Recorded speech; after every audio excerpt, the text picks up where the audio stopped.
What's up? How's everybody doing this morning? I don't know what day today is. Tuesday? Tuesday. Happy Tuesday.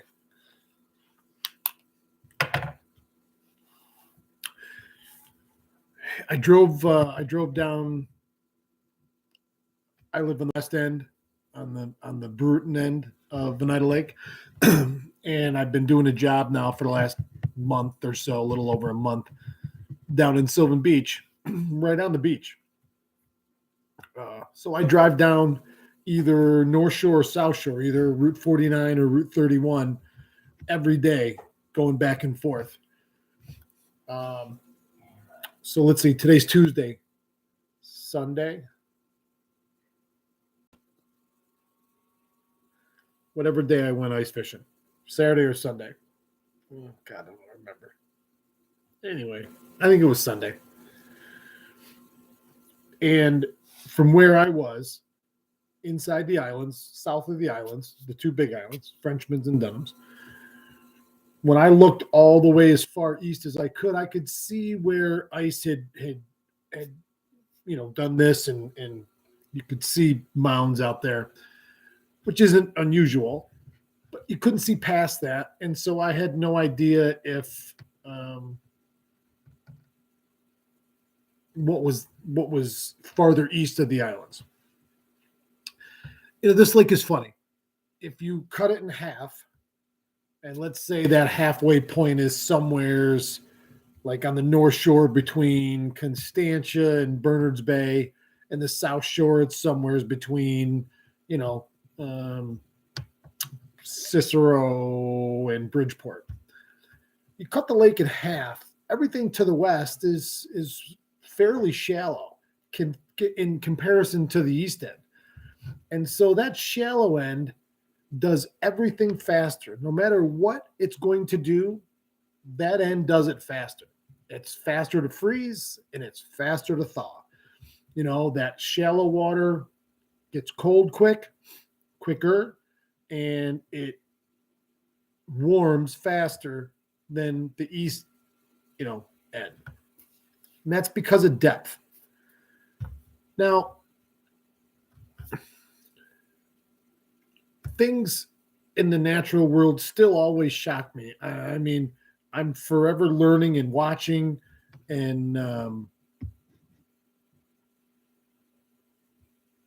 paying attention, So yesterday, Danny and I are driving to work, and we went down the North Shore. And by the time we hit Constantia, you could see open water out in front. By the time we hit Bernards Bay, so Bernards Bay is a bay, and there's a big bay right there that comes right up tight to 49.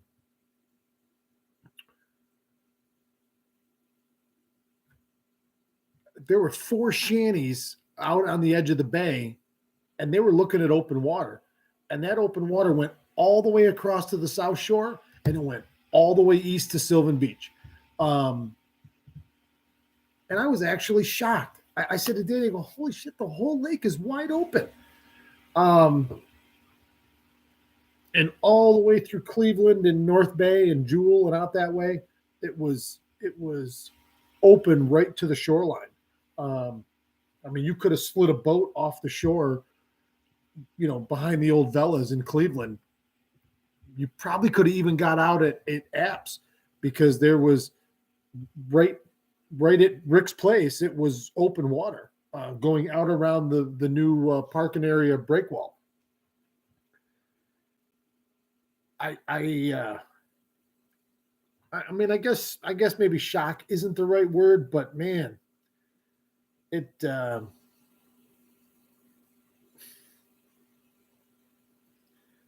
little frustrating. It's funny. I've been sitting here at the computer all morning. I'm working on a bunch of different things, and I went back and I was flipping through my channel, and I was flipping through some of the older stuff, and somebody made reference to something I did in one of the videos, and I started going back. I was watching a couple old Steelhead videos from a couple years ago, and it was in the one video was in January 15th, and I made mention on video that it was like 36 degrees. It was a beautiful day to fish the river, because there's a river guide and as a river fisherman in the winter, you always loved these little lulls in the weather, because normally up there it was snow city, lake effect, and freezing cold and windy every day. And when I started winter fishing back in the early 90s, hardcore, like when I moved back here from the military, it when winter set in up there, man, you had to be prepared. You were fishing in single digits. If you were out fishing every day, you were fishing in single digits. You were gooping up your rod with something or anything to try and keep the ice from freezing, and you were out there every day, low gin clear water.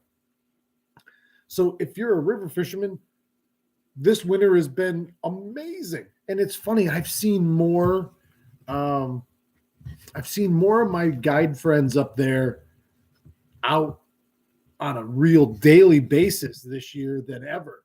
And I'm assuming that they've just told their guys and their whole, every guide has his own little core of people. Long before the internet, we used to have calendar books, and it's funny. We used to always say to each other, let me check my book. And it was a physical book. Nowadays it's in your phone in the calendar app. But I always had a list of guys in the front of my book that were, the call when hot list. And guys would say, oh, give me a call. I'll come right up. Okay. So I would do that. And this time of year, you would do it. You'd be like, hey, it's going to be 20 tomorrow or 20 the next 2 days. You want to come up and go winter steelhead fishing? Yeah. Now it's like it's going to be 40. And let's fish every day. And these guys are booking trips every day and catching fish every day up there, in this beautiful mild winter weather. Now, flip the script. Hey, I want to go ice fishing. Oh, and there goes your face. Oh, and this year has been tough. This year has been tough because, and it's not for lack of desire. How many of you out there want to go ice fishing? How many of you out there want to be safe and feel safe and comfortable on the ice and are waiting until that happens? I'm not going out on the ice and looking at open water. I'm not doing it. I want to get out there. I want to get up north. There's a lot of stuff that I'm just dying to do. This week's going to be a big week for me. I got a bunch of new stuff coming in. And I'm itching. I haven't filmed much this year yet, between shoulder issues slowing me down and no ice. Because I can tell you, if I had safe ice, for the last 2 weeks, I'd have done something with the shoulder and I'd be out there jigging because it's that time and it only lasts a short period of time. But I'm a little frustrated with this year. I really want to go ice fishing and I want to go really ice fishing, Beaker says, bring on the ice. I want to go ice fishing, and I had a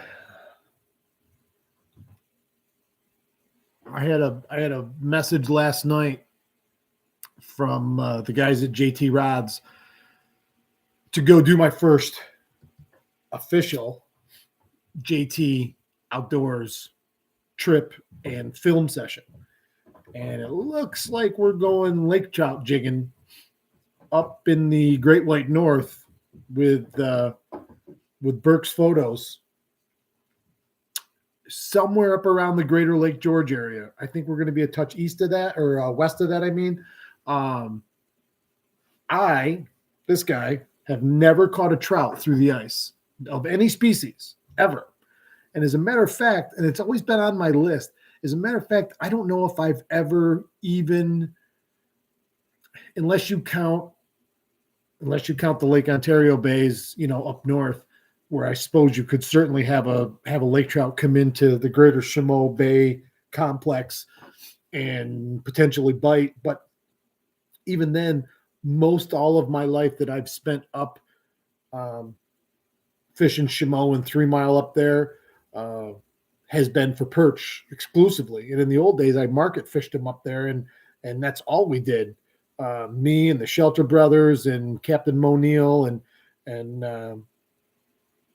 then later on, that was our group. That was our 4-man group, and all we did was go pound perch. And you filled as many 5-gallon buckets as you can. In the old days, Harbor Sports was up there right off Black Pond Road on Route 3, and you could sell. You sold them right there. You came in, they weighed them in the bucket. They didn't even look, and they were all jumbos. We used to tune them up there, and that's what a bunch of out-of-work fishing guides did all winter. And you could make yourself $100 a day. But anyway, I digress. So I've never caught a trout through the ice, and so when this invitation came last night from the guys at JT Rods, I'm like, yeah, I feel better already. This thing's getting ready. I got so some Adirondack lake trout is in the near future, probably end of next week, I would think.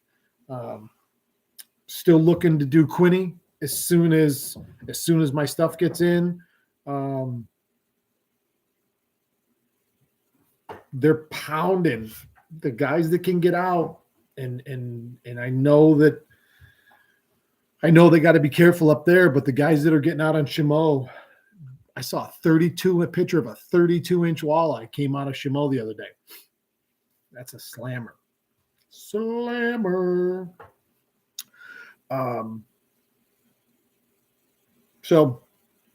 there's a ton of stuff out there waiting to happen, and I still would like to be able to go out here and fish the flats that I fish all year long through the ice, and be able to get out there safely and get out there with a machine and be able to be a little mobile and go really see what's going on. I hope it's still coming. I really do. Ice Bowl, February 11th, starts at 5 p.m. Okay. We have 2 seminars with 3 presenters, 2 guys are doing it on Oneida Lake walleye, and 1 guy is doing it on, well, I'll tell everybody. So Brian Hammond, Terry Wicks, they're doing the ice fishing seminar on Oneida Lake walleyes. Captain Nick Sokolowski is doing the seminar on Oneida Lake perch tactics and downsizing for walleye on Oneida Lake. So those are your 2 Oneida Lake specific seminars that we're going to do for the Ice Bowl.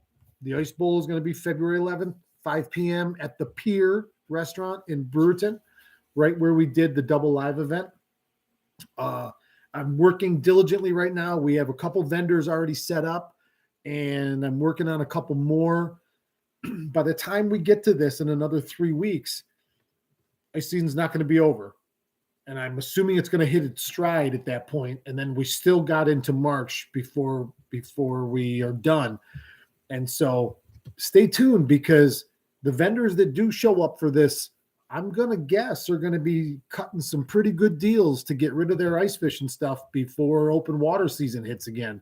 So, boy, if you've waited, or if you've, do your taxes, man, now, early. So you got a little tax money to go shopping with, because there's going to be some great deals, I believe, at this event. We're going to have raffles. There's going to be a cash bar. There's going to be cash food that Chuck and the group from the Pier and Limp Lizard are going to take care of for us. It's going to be a fun evening. It's going to be an adult fun evening. I shouldn't say adult. The only reason I say that is because there's a cash bar. But we're all adults, and those that partake, we should still be able to bring our kids and not worry about, bedlam breaking out. But we're going to have a good time. It's meant to be fun. So I'll have the flyers out on that here coming up this week and let everybody know what the deal is. But that's what's going on. February 11th, the Ice Bowl. It is ice fishing only. It's going to be seminars and plenty of cool stuff to buy to finish out your ice season with everything you need. So let's do comments real quick. And then I got to go to the tile store.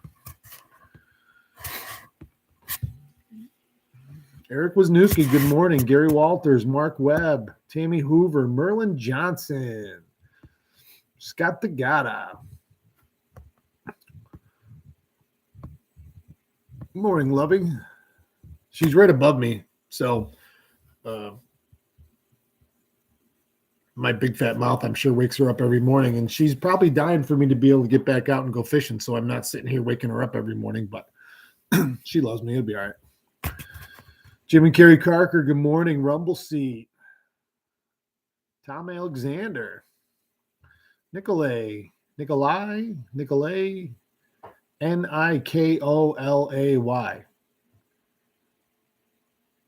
Nikolay. Rob H., good morning. George Parson, morning, Beaker.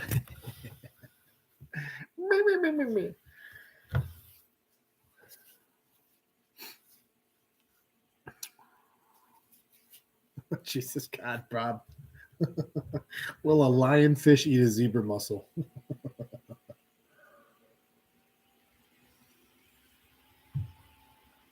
Oh, funny. So remember yesterday I showed you our house guest, Mila, the husky? She's having a real hard time adjusting. Let's see if you guys can see this.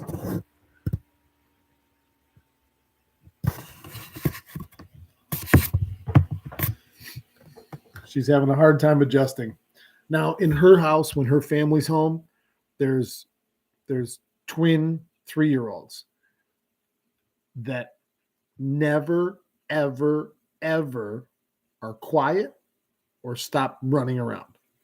And so they left Mila with us Wednesday night. And they left for vacation Thursday morning. And I think that dog has spent I think she has slept most of the last however many days. Today's Tuesday, so 6 days with us. I think she's been asleep for 5.5 of those 6 days. She has, you can just see, she's like, it's so quiet here. I wonder what it's going to be like. I mean, I'm sure she's going to be over the moon excited when her family comes back, but it's constant with those 2 little kids. They don't stop. If they were my kids, I'd be giving them Benadryl milkshakes every day. Every day. They're adorable kids, but man, they don't stop. I don't know that I'd want that energy, but I guess a little bit of it in small doses. All right, guys, I'm getting out of here. Thanks everybody for this morning. I love talking to you guys. If there's any quick questions, we can take them we can take them right now. Like I say, it was pretty exciting for me yesterday when I got that invite from the JT guys. That's my first time. Matter of fact, I was talking to a couple of them yesterday. There's, it looks like I'm going to be in Minnesota and either North Dakota or Montana sometime in March, filming some ice content, which it's pretty awesome, man. I don't know how else to say that. This has been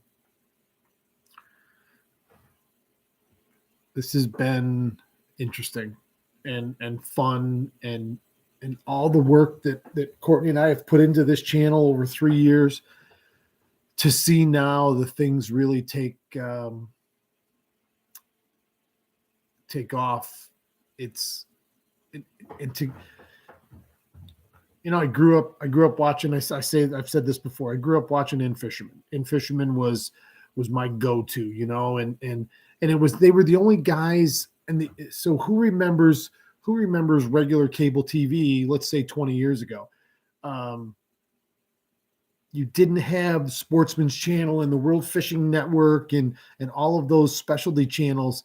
You had Saturday or Sunday morning programming on a couple different, like the Discovery had some stuff, but even before the Discovery Channel, ESPN had some stuff. But it was all predominantly bass content, and even the bass content was predominantly largemouth content. And growing up as a kid, I mean, largemouth were an afterthought.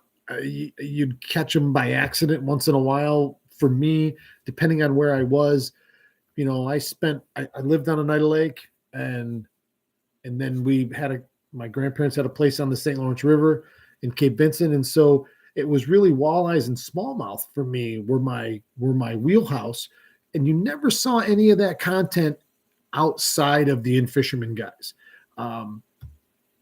which I always loved, because it spoke to me. And then later on, I got hooked on rod and reel with Bill Safe Sr. on PBS out of the Watertown PBS station, and he started showing the world, and certainly everybody that lived around here, what was really swimming around out there in Lake Ontario, and how to get them, and down rigging, and then river fishing and noodle rodding and all that stuff.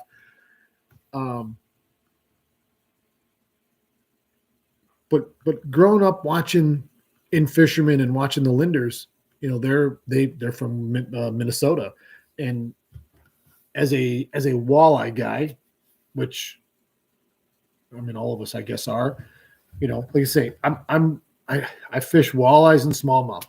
That's predominantly what I do. I'll do them all, but those are my go-tos, and I live on a walleye and smallmouth factory. The idea yesterday that somebody invited me to come out to Minnesota to film ice fishing content was humbling and gratifying. And then to think that I'm going to be on the same waters in some of these famous bodies of water in Minnesota that I've watched these guys film on all my life. It's awesome, man. It's awesome. It's awesome. And I can't wait. I don't want to say that. I'm very excited to bring my fans and my viewers that kind of content within the content that we're filming for other things. And I don't exactly know how that's going to work yet, but I can guarantee you one way or another, you guys are going to be able to see everything that I'm doing here.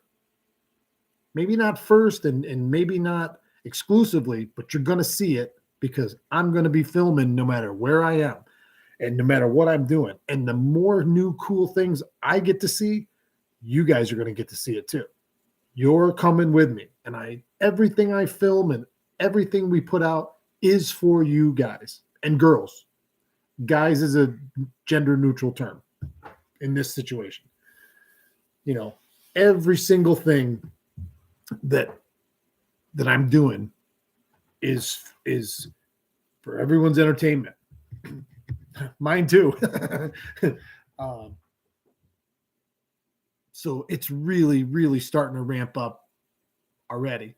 And this partnership that I entered into with this company, JT Rods and JT Outdoors, is so exciting. So exciting. And it's going to open up so many doors of opportunity that 2023, even though it's started out a little slow and a little iffy and kind of wonky and iceless, 2023 is going to be awesome. I'm going to end on that note. Are you a guide on Salmon River in October? Not in October, I'm not. No. I didn't do any trips this year. I haven't yet this year. I had a couple people ask me about possible spring trips. And I'm open to that. But what I will tell you is, no matter what time of year, September, October, I'm out. I have no desire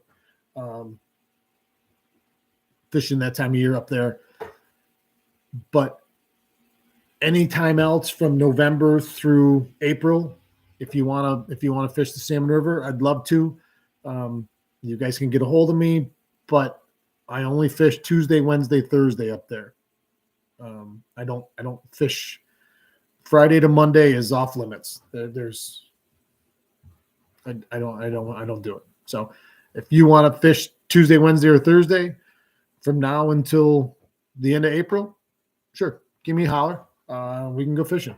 I'd love to, but that's Friday through Monday. Friday and Monday are the new Saturdays, and it gets busy, and when you take people for hire, you want to have every opportunity to do your job and to do it well for those people. And I found that in these past 5 years, the fishing that I have done up there professionally, it's just so much better for everybody involved if we only fish those 3 days. So that's thanks for asking, Nikolai, but that's my schedule. So, all right, everybody, it's Tuesday. Have a great day. We got so many great things coming. Don't forget about Ice Bowl, and I'll have information out on that. I'm leaning towards this being a free event. We're gonna have paid raffles. We'll have some other stuff there, but I'm really leaning towards free admission for Ice Bowl on February 11th, and I'd like to see as many people as possible. Show up to this event, and it's a precursor for Walleye Fest. The planning around Walleye Fest is going fast and furious right now, and there's a lot of moving parts in that. But as it stands right now, it looks like the Ice Bowl will be free admission. Again, raffles, vendors, cash bar, food. So thanks, everybody. Have a great day. Do something good today. Do something good for yourself and see what happens, because I guarantee you do something good for yourself, and that's going to spin off and come back to you. You're going to give out good to everybody around you, and you're going to get good back from them. When you give good to somebody, it's a rare occasion where somebody will give you bad back. So try it. See what it does for you in your life. And I'll see you guys tomorrow morning. Keep your tip up.